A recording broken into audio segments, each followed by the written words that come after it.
À la tête du gouvernement de Front populaire, l'action de Léon Blum peut se centrer autour de deux axes. Une action conjoncturelle. L'immense espoir suscité par la victoire électorale de mai 1936 se traduit par un mouvement social spontané.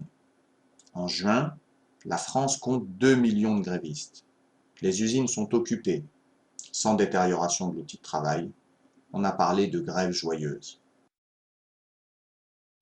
Pour répondre aux attentes des ouvriers, Léon Blum incite les représentants des salariés et des patrons à trouver une solution à cette crise. Ils y parviennent en signant le 7 juin les accords Matignon, qui prévoient une hausse des salaires, des conventions collectives et un renforcement du droit syndical.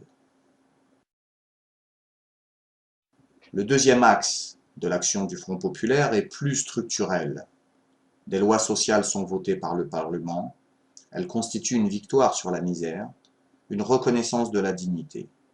Ce sont de véritables mesures emblématiques. Réduction du temps de travail hebdomadaire à 40 heures, les congés payés.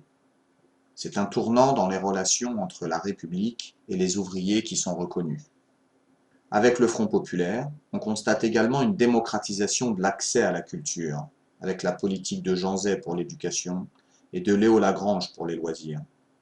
L'obligation scolaire est portée à 14 ans, un effort pour l'équipement des écoles, le développement du sport à l'école, création du service central de la recherche scientifique, futur CNRS, création des musées à Paris comme le Musée national des arts et traditions populaires, le Musée de l'Homme, la baisse des tarifs des musées, des billets de train à tarifs réduits, le développement des auberges de jeunesse, des subventions pour la construction de piscines couvertes, de stades et de terrains de jeu.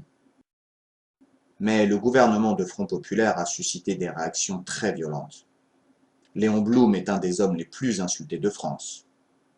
Plus largement, le Front populaire est attaqué par la droite et le patronat hostile aux lois sociales. Malgré son apparent échec, brièveté, persistance de la crise, le Front populaire sauve à court